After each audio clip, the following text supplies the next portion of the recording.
des décès, on les voit après 75 ans. Donc le taux de décès il est en nette diminution. Cela est dû aux efforts faits par les médecins afin de dépister ce cancer-là. On arrive à faire quand même des diagnostics de plus en plus précoces dans une fenêtre de curabilité.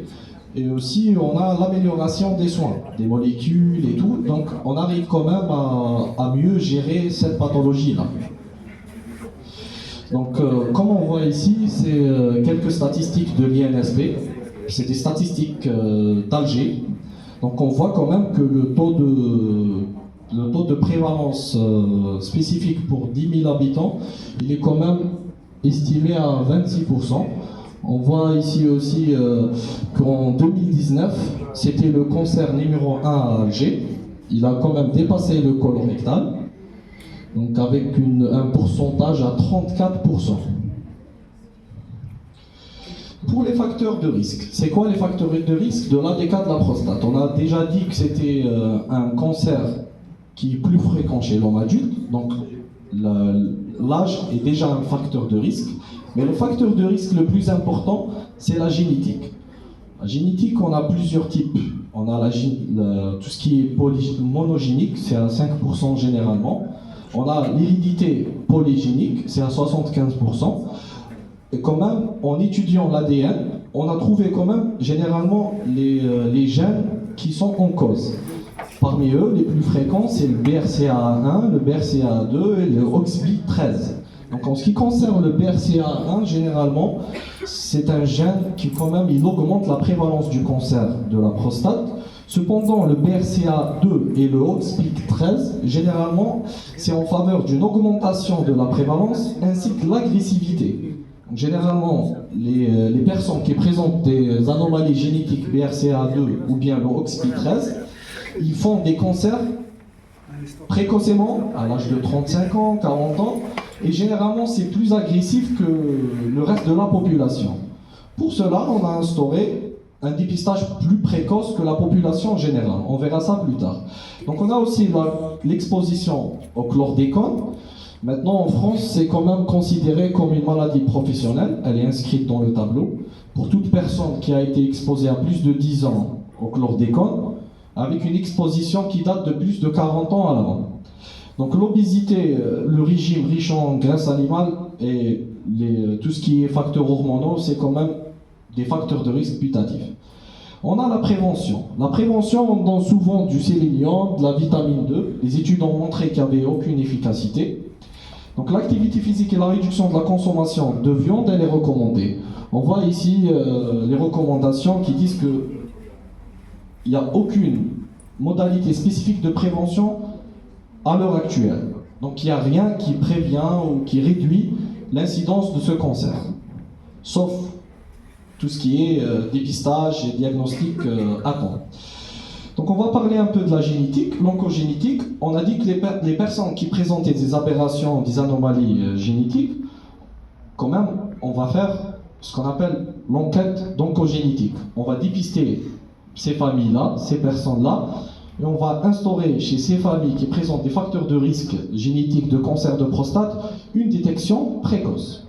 Donc la consultation d'oncogénétique est indiquée pour les patients ayant un cancer précoce inférieur à 50 ans ou des antécédents familiaux.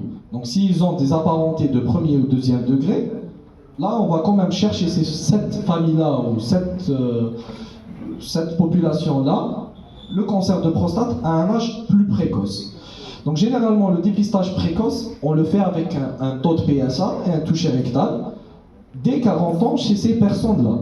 Donc dans la population générale, on fait tout ce qui est dépistage individuel à l'âge de 50 ans. Si jamais il y a une anomalie génétique ou autre, on peut le commencer à 45 ans. Si ces personnes-là présentent une aberration ou une anomalie BRCA1 ou OXB13, on va quand même le commencer à 40 ans. Les recommandations sont claires. Donc une consultation, elle peut être proposée pour toute personne ayant un cancer agressif, à savoir un ISUP supérieur à 2, donc un gléçon de 3 plus 4, ou bien une forme métastatique avant 50 ans. Donc Ça, en ce qui concerne tout ce qui est cancer agressif et l'âge. On a aussi tout ce qui est les cas familiaux, lorsqu'on trouve 3 apparentés du premier degré, dont un qui a présenté un cancer de prostate avant l'âge de 55 ans. Ou bien 2 apparentés avec un cas avant 50 ans. Aussi, tout ce qui est anomalie en faveur pour les familles qui présentent un cancer du sein.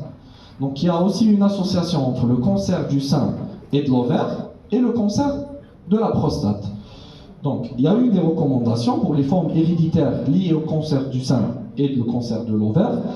Donc pour toute personne qui présente un cancer du sein inférieur à 50 ans, un cancer du sein bilatéral ou bien un cancer de l'ovaire, un cancer du sein chez l'homme, chez ces personnes-là, on va quand même chercher penser à une forme héréditaire du cancer de prostate.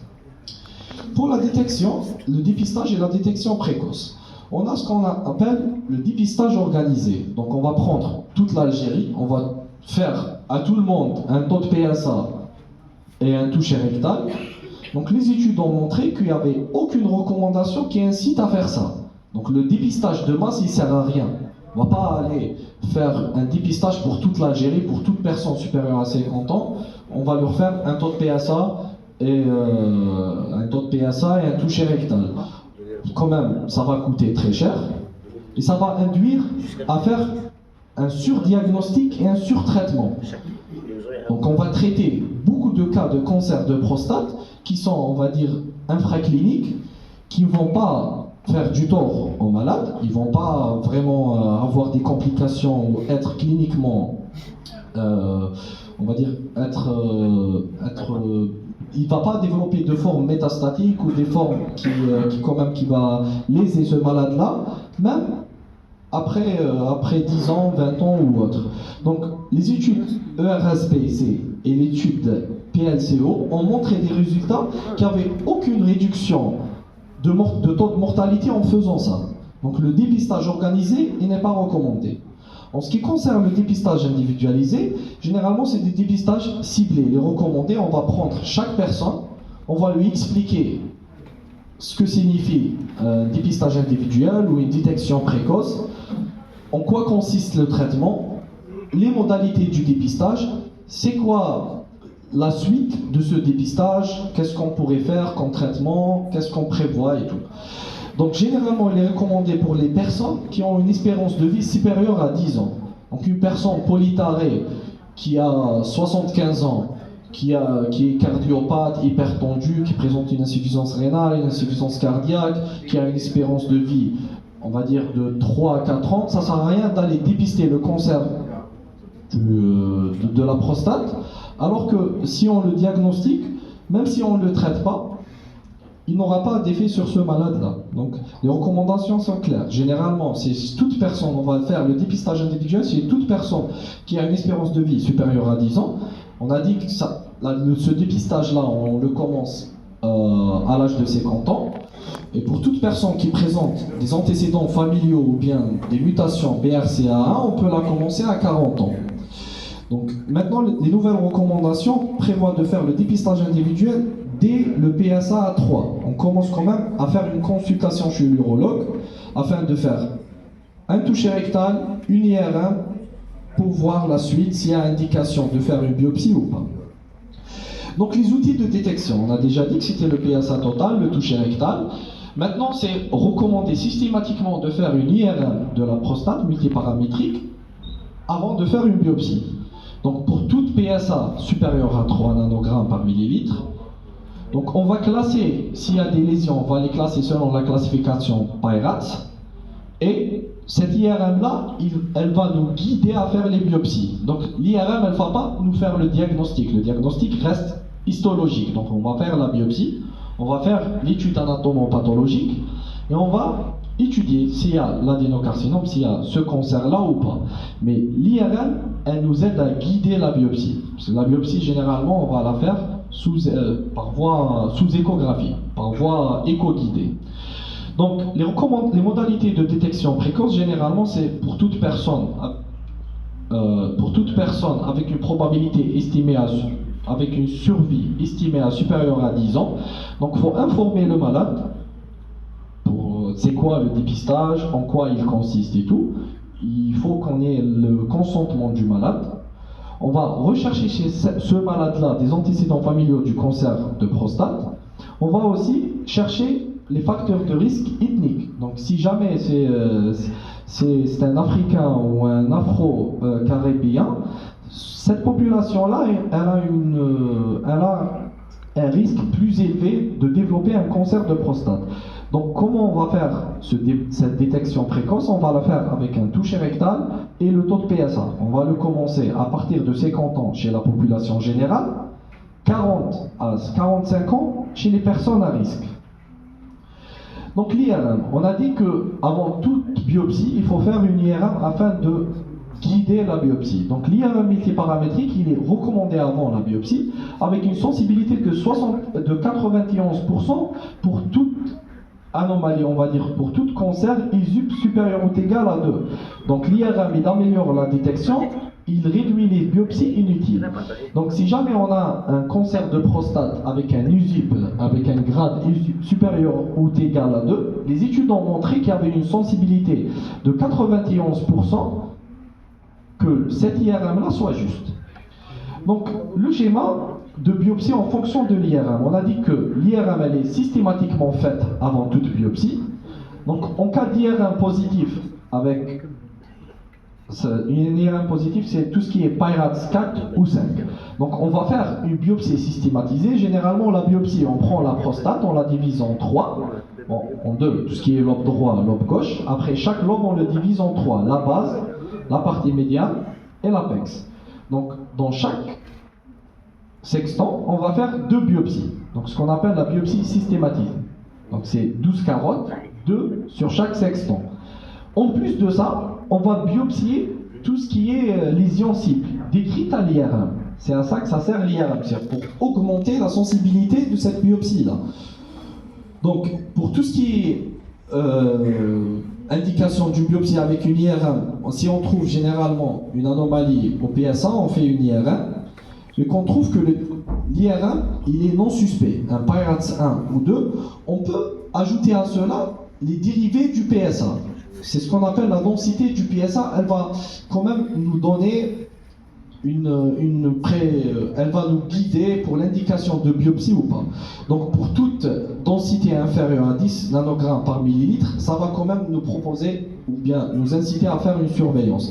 Si jamais on a une densité de PSA supérieure à 0,15, avec une IRM qui est en faveur d'un PIRATS 1, 2 ou 3, ça va quand même nous guider à faire une biopsie. Donc si jamais on a un doute, lorsqu'on a une IRM qui est normale, on va ajouter à cela la densité, on peut ajouter à cela aussi tout ce qui est nomogramme. C'est des calculateurs qui nous aident à guider l'indication de la biopsie. Donc la biopsie, généralement, on a 2 voies. On a la voie transrectale, c'est à l'aide d'une sonde endorectale. On va faire la biopsie. Et on a la transpérinéale. Donc, pour la biopsie, on a dit que l'indication, elle était pour toute PSA supérieure à 3, avec un PIRATS de 3 à 5, avec un toucher rectal suspect. Donc, l'augmentation rapide du PSA, généralement une augmentation de plus de 30%, elle nous incite aussi à faire une détection précoce aussi. Donc, on peut ajouter à cela la densité pour s'aider aussi. Donc, pour les personnes qui présentent un BRCA2 ou un OXB13, il justifie également une biopsie. Donc la technique, on a parlé des 2 voies. La voie transpérinéale, elle offre, on va dire, c'est la voie qui est plus conseillée lorsqu'on a le matériel adéquat. En Algérie, la plupart des urologues font la voie transrectale. C'est la voie la mieux maîtrisée. La transpérinéale nécessite matériel adéquat.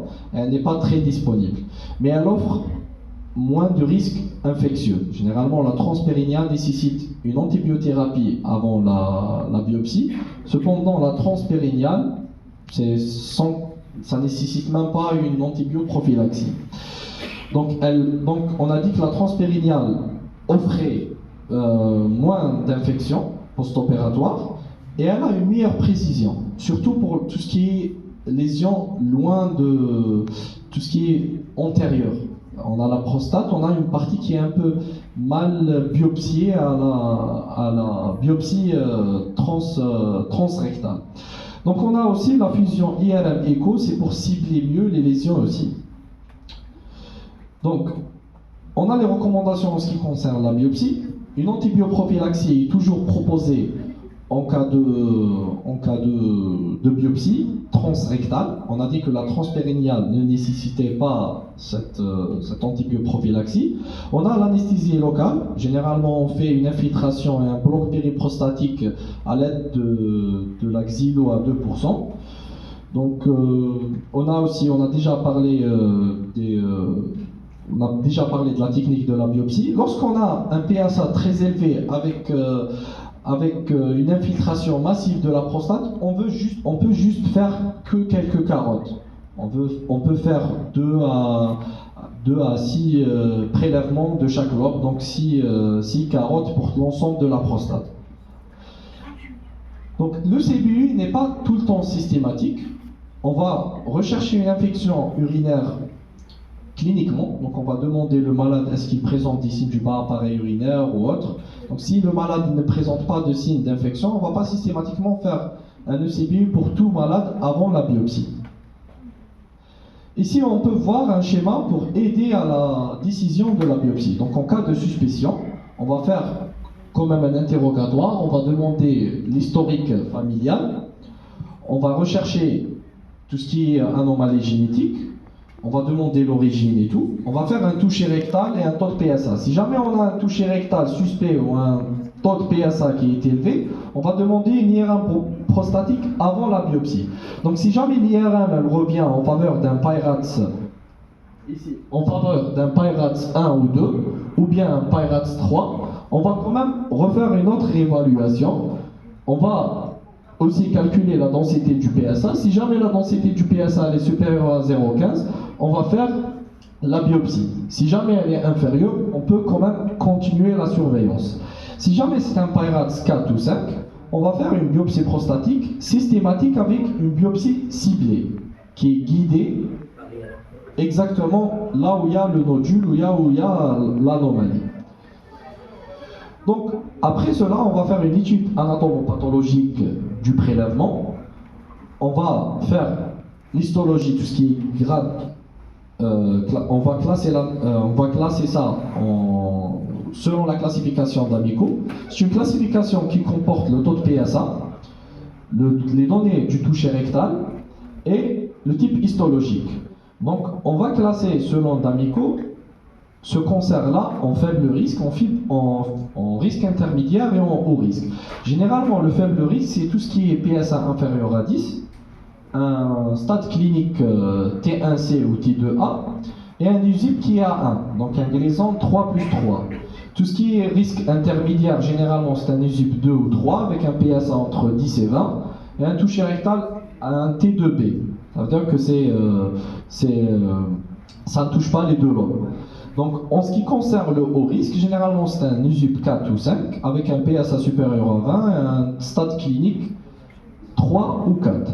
Pour le faible risque, généralement, ce qui est un gold standard pour le faible risque, c'est la surveillance active. Donc, si jamais on a un taux de PSA inférieur à 10 avec un stade clinique T1C ou T2A, il y a d'autres paramètres à prendre en compte, c'est le degré d'infiltration et le nombre de carottes positives, on ne l'a pas cité ici, mais généralement, le faible risque, il relève le plus souvent d'une surveillance active. Pour ce qui est du risque intermédiaire, on peut proposer plusieurs choses. Donc on a tout ce qui est prostatectomie radicale ou la radiothérapie, la radio-hormonothérapie aussi, et la curiothérapie peut être aussi envisagée. Pour tout ce qui est haut risque, généralement on peut proposer une chirurgie plus une hormonothérapie ou une radiothérapie plus hormonothérapie. La chimiothérapie, elle peut être proposée dans certains cas aussi. Donc la stratégie thérapeutique, on peut dire qu'elle est adaptée au risque du cancer en tenant compte des caractéristiques. Là, on peut aussi proposer chez certains patients ce qu'on appelle le watchful waiting. C'est l'abstention-surveillance. Chez certains patients, comme on a dit tout à l'heure, avec de fortes comorbidités, on peut ne pas traiter cette patient on va juste voir l'évolution de cette pathologie et on va traiter lorsque ce malade-là devient symptomatique. Donc pour une personne qui a 85 ans ou 90 ans, qui présente un cancer de prostate, donc on peut surveiller seulement.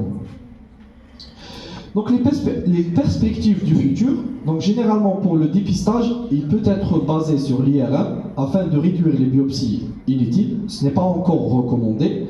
Donc les avancées génétiques permettront aussi peut-être de personnaliser le traitement d'une personne à une autre. Tout ce qui est thérapie innovante, incluant l'immunothérapie, la nanomédecine et les radioligands ciblés, peuvent aussi nous permettre de mieux traiter cette pathologie. Donc pour le suivi à long terme, on peut aussi s'entraider avec utiliser tout ce qui est intelligence artificielle.